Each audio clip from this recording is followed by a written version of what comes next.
Hello friend, अगर आप किसी भी प्रतियोगिता एग्ज़ाम की तैयारी कर रहे हैं तो उसमें भारतीय राज्य व्यवस्था एवं संविधान से क्वेश्चन निश्चित ही रहता है। आइए देखते हैं। पहला क्वेश्चन है, संसद के 2 सत्रों के बीच अधिकाधिक अंतराल कितना होना चाहिए? इसका हो जाएगा 6 महीने का। स्थगन प्रस्ताव का उद्देश्य होता है वर्तमान अर्थात तत्कालिक संसदीय प्रक्रिया को रोककर अविलंबीय लोक महत्व के मुद्दे पर चर्चा की जाए। एक उच्च न्यायालय का न्यायाधीश अपना त्यागपत्र संबोधित किसे करता है? राष्ट्रपति को। केंद्र में द्वैध शासन किस अधिनियम के अंतर्गत स्थापित किया गया था?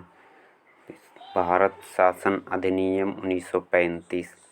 भारत सरकार के नवाचार या प्रोटोकॉल के अनुसार पूर्ववर्ती क्रम में मुख्य न्यायाधीश के ऊपर कौन आते हैं? भूतपूर्व राष्ट्रपति तथा उप प्रधानमंत्री। लोकसभा में अनुसूचित जनजातियों के लिए किस राज्य में सर्वाधिक सीटें आरक्षित है? मध्य प्रदेश में 6 सीट। भारतीय संसद के दोनों सदनों की संयुक्त बैठक की अध्यक्षता कौन करते हैं? लोकसभा अध्यक्ष। भारतीय संसद की औपचारिक स्थापना कब हुई थी? 31 मई 1992 को। भारतीय संविधान के किस भाग में आपात उपबंध वर्णित है? भाग 18। संविधान का कौन सा अनुच्छेद उच्चतम न्यायालय को उसके द्वारा दिए गए निर्णय अथवा आदेश के पुनर्विलोकन हेतु अधिकृत करता है? अनुच्छेद 137।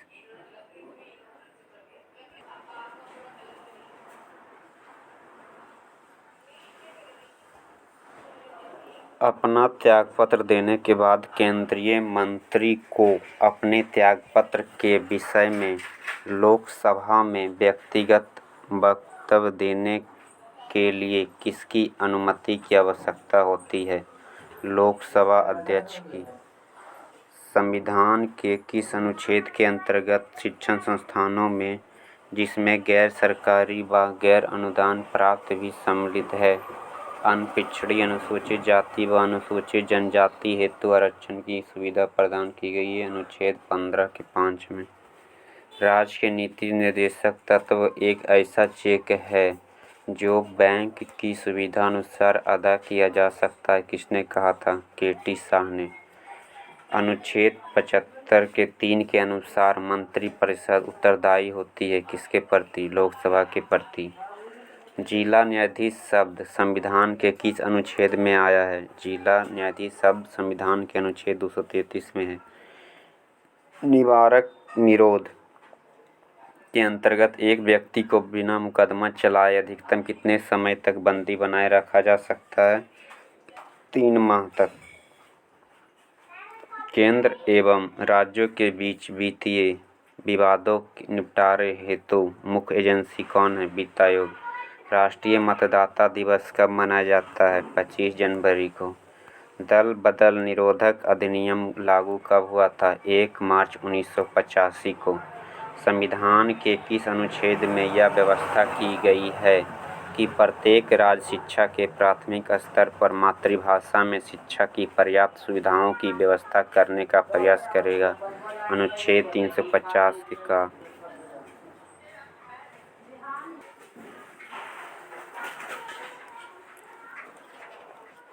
भारत में न्यायिक पुनरीक्षण की संकल्पना किस देश के संविधान से ली गई है? संयुक्त राज्य अमेरिका से।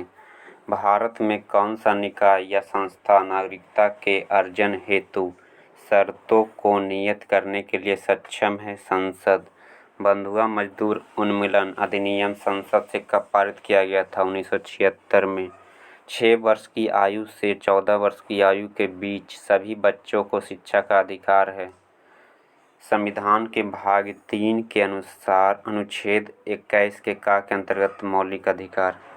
भारतीय संविधान में अंतर्राष्ट्रीय शांति और सुरक्षा की अभिवृद्धि का उल्लेख किस अनुच्छेद में है? अनुच्छेद 51। संघीय मंत्रिमंडल का पुनर्गठन किसकी रिपोर्ट पर आधारित था? गोपाल स्वामी अयंगर। भारत के नियंत्रक एवं महालेखा परीक्षक के पद पर नियुक्ति का कार्यकाल कितना होता है?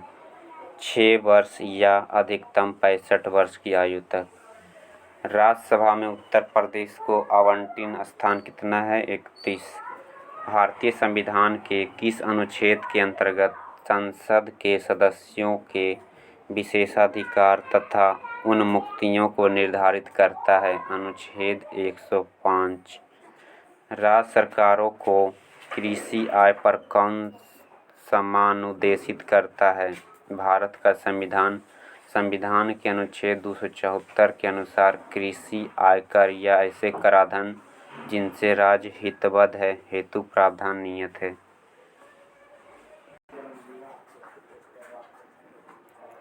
उपराष्ट्रपति को उसके पद से किसके प्रस्ताव के द्वारा हटाया जा सकता है? राज्यसभा के प्रस्ताव के द्वारा। नियंत्रक एवं महालेखा परीक्षक की टीका टिप्पणी पर उचित कार्रवाई करने का अंतिम जिम्मेदारी किसे है? संसद की। लोकसभा का पहला आम चुनाव कब हुआ था? 1952 में। किस कानून के अंतर्गत यह विहित है कि भारत के उच्चतम न्यायालय की संपूर्ण कार्यवाही अंग्रेजी भाषा में होगी? भारतीय संविधान के अनुच्छेद 34(8) में।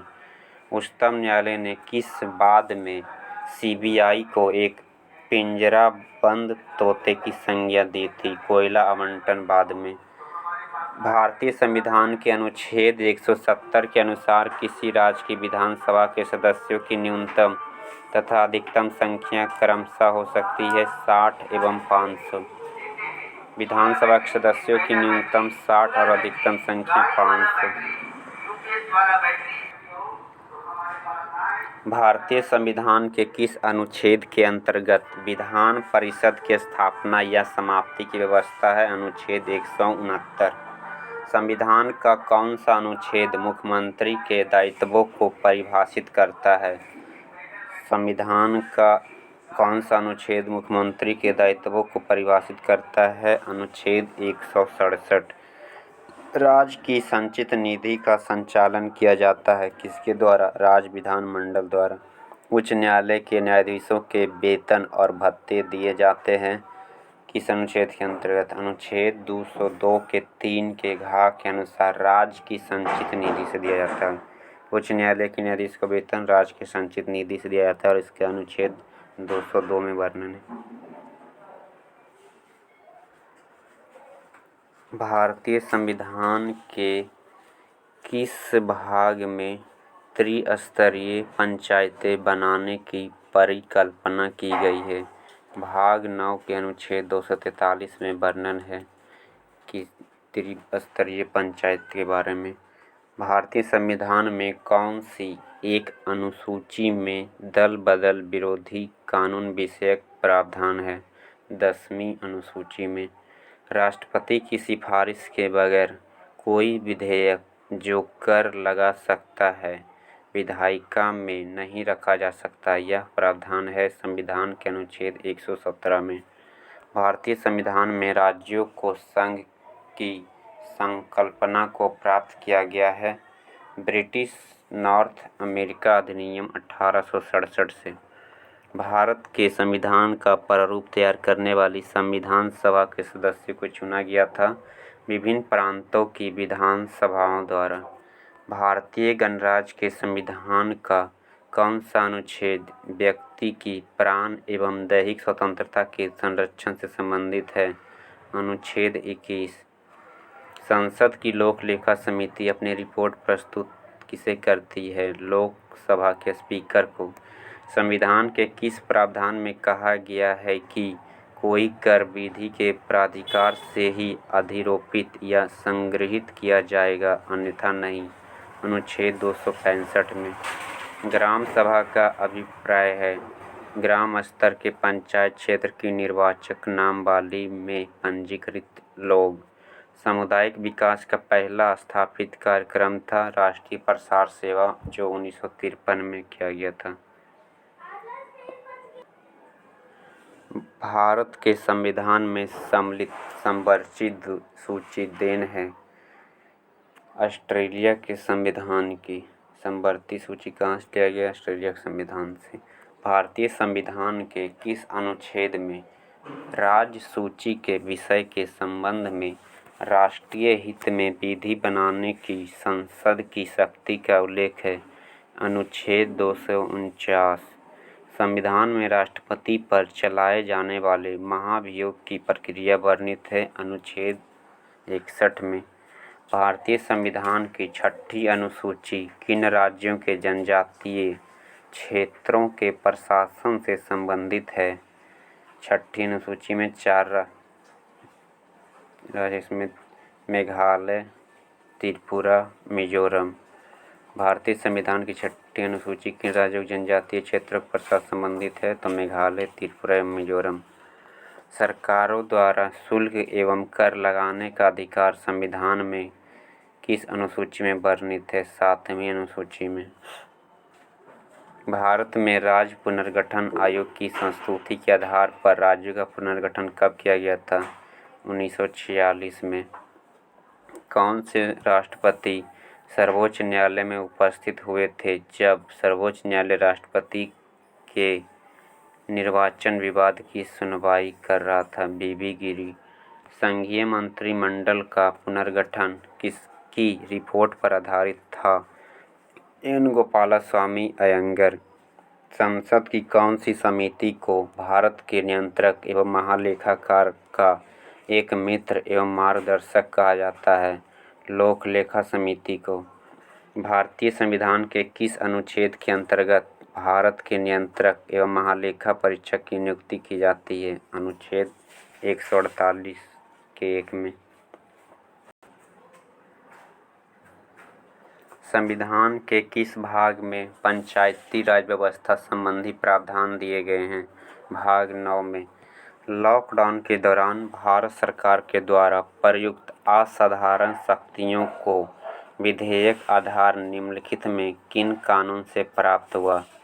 डिजास्टर मैनेजमेंट एक्ट 2005 और एपिडेमिक डिजीजेज एक्ट 1897 के द्वारा।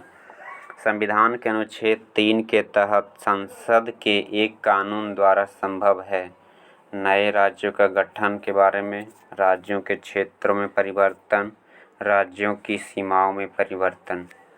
पंचायतों के लिए कराए जाने वाले सभी निर्वाचन के संचालन का अधीक्षण, निर्देशन और नियंत्रण किसमें निहित होता है? राज्य निर्वाचन आयोग में। भारतीय संविधान के कौन से अनुच्छेद में अंतर्राज्यीय परिषद का प्रावधान है? अनुच्छेद 263 में।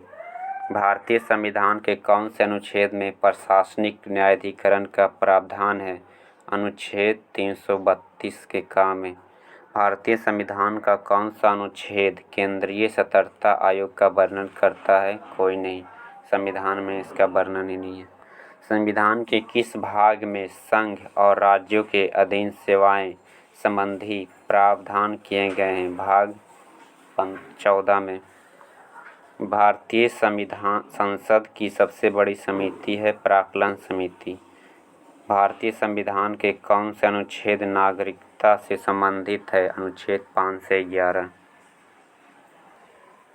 भारतीय संविधान के अनुच्छेद 243 का संबंध किससे है? पंचायती राज से।